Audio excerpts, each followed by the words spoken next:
റാഗിങ്ങിന്റെ പേരിൽ 10ാം ക്ലാസ്സുകാരന് നേരെയുണ്ടായ ക്രൂരമർദ്ദനം മനസാക്ഷിയെ നടുക്കുന്നതാണ്.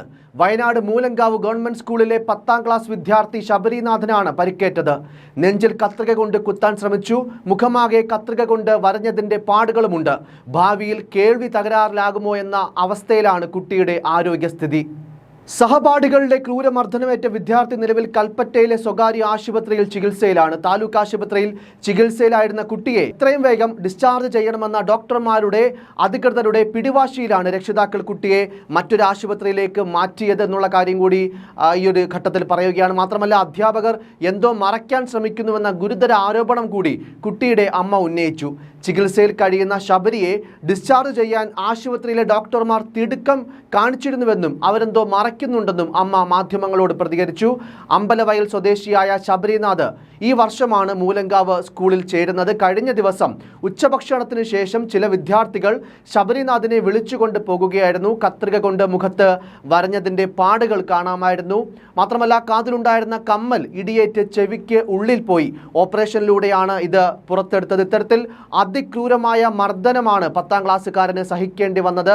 6 അംഗ സംഘ വിദ്യാർത്ഥികളാണ് മർദ്ദനത്തിന് പിന്നിലെന്നും തെളിഞ്ഞു കഴിഞ്ഞു. കുട്ടിക്ക് ചെവിയിലൊക്കെ നല്ല ഇടി കിട്ടിയിട്ടുണ്ടെന്നും ഇനി ചെവി കേൾക്കുമോ എന്ന് പോലുമുള്ള സംശയമുണ്ടെന്നും തലയ്ക്കും മൂക്കിനുമടക്കം ഇടി കിട്ടിയിട്ടുണ്ടെന്നും കുട്ടി വളരെ മോശം അവസ്ഥയിലൂടെയാണ് കടന്നു പോകുന്നതെന്നും അമ്മയും അതുപോലെ തന്നെ മറ്റ് ബന്ധുക്കളും മാധ്യമങ്ങളോട് പ്രതികരിച്ചിരുന്നു.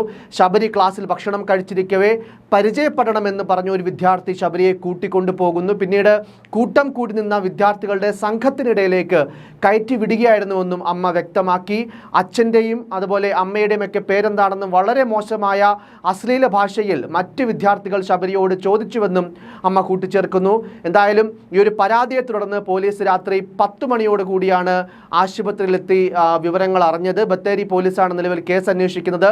കുട്ടിയുടെ ആരോഗ്യനില ഇന്നലെ തീരെ മോശമായതിനാൽ മൊഴിയെടുപ്പിന് അനുകൂലമായ ഒരു സാഹചര്യമല്ലായിരുന്നു. അതുകൊണ്ട് തന്നെ ഇന്ന് വീണ്ടും മൊഴിയെടുപ്പുണ്ടാകും. ഇതിനിടെ കുട്ടിയെ തിടുക്കപ്പെട്ട് ഡിസ്ചാർജ് ചെയ്യാൻ ഡോക്ടർമാരുടെ ഭാഗത്ത് നിന്ന് ശ്രമമുണ്ടായതായിട്ടുള്ളൊരു പരാതി അല്ലെങ്കിൽ ആ ഒരു കാര്യം വളരെ ഗുരുതരമായ ഒരു കാര്യം തന്നെയാണ്. അതിനാൽ തന്നെയാണ് ആരോഗ്യരക്ഷയും കുട്ടിയുടെ സുരക്ഷയും കരുതി മറ്റൊരു ആശുപത്രിയിലേക്ക് ചികിത്സ മാറ്റിയത്. ഇന്ന് തന്നെ പോലീസ് എന്തായാലും ഈ ഒരു കേസിൽ ഈ ഒരു മർദ്ദനം നടത്തിയവർക്കെതിരെ കേസ് രജിസ്റ്റർ ചെയ്യുമെന്ന് അറിയുന്നു. ഇന്നലെ ഉണ്ടായ സംഭവം ഏറെ വൈകിയാണ് മാധ്യമങ്ങൾ വഴി പുറം ലോകം അറിയുന്നത്. സംഭവം നടന്ന സ്കൂളിലേക്ക് ഒരുപക്ഷെ ഇന്ന് മാർച്ചും പ്രതിഷേധവും ഒക്കെ നടക്കാനുള്ള സാഹചര്യം കൂടി നിലനിൽക്കുന്നുണ്ടെന്നുള്ളതാണ്.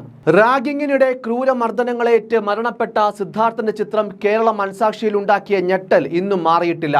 അതിനിടയിലാണ് വീണ്ടും 10ാം ക്ലാസ്സുകാരൻ നേരെയുണ്ടായ ക്രൂരമർദ്ദനം.